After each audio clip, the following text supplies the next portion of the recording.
Good morning. Ngasigi yumza question numit ki card ki message yiminarase. Yumza question numit ahamada number se 104 lere aduga color na green gumba kai gumba the minus hin abiyare aduga amana kaino chak thongba da khoina hakada base khoi gi elaichi ni khangde natraga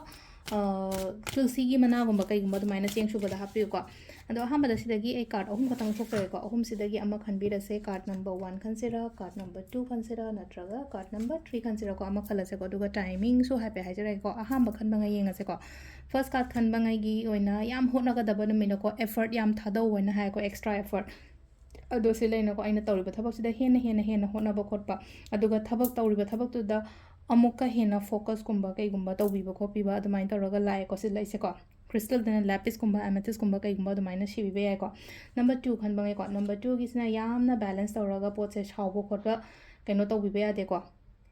सिलाइसे साउबो खोटपा लोइनमा control तौरगा यामना mind से यामना piece होइना लेगदबा ngasi नुमित से को number 3 को नंबर 3 से फाइनेंशियल स्टेबिलिटी दुमाइन लाइ को पैसा नुसा से फजना मैनेज तौबा पैसा नुसा फजना लाकपा तुंगजन बंगम को पदुमगी मोंग द दुमाइन लाए का तो हुमक लोइना फै को ngasi गिना हायगा देगो द टाइमिंग्स ने पुंग मंगा गा मिनि निपुदगिना निपान गा मिनि कुंट्राम दोइ फाउंग लेरे को दगी पुंग तरा दगिना अमुंग पुंग ट्रामाथोय गा मिनिट कुंतरे फाउंग लेरे अदुगा अमना पुंग नुंधेन गिना पुंग अनी गा मिनिट कुमाथोय दगिना पुंग मंगा गा मिनिट ट्रांगा फाउंग लेरे को अदुगा नुंदा वरम गिना तरुक का मिनिट निपुनि पांदैना नुंदा थेंबगी ट्रामाथोय गा मिनिट कुंतरे फाउंग लेरे अदुगा नोंगालम दाइगिना अनी गा मिनिट कुंट्राम दोइदिना मरी गा मिनिट तरुक फाउंग लेरे को सिसिना कोई ngasi ओइना अफबा टाइमिंग को अदो सिदा लेरे कोई ngasi ओइना डेली कार्ड मैसेज को अदो युमजा कैसे से खोइना सुम लेनो का अंगांगै gi yona pekha manung gumba gi gumba angangai sida khoi gi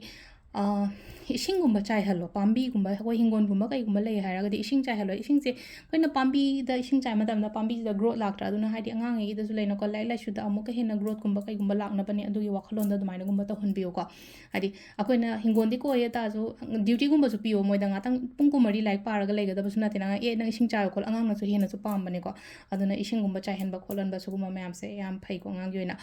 adu duma laire adu ga elaichi gumba kai gumba su pijo angangai da keno na mitse ko imza kaisha gumba se mercury ga relate oina ko elaichi se adu duna amukena buddhi lokshin kai ka su gumba mayam se phana bai damak ta adu se laire ko ye ngasi gi oina daily card message mayam thank you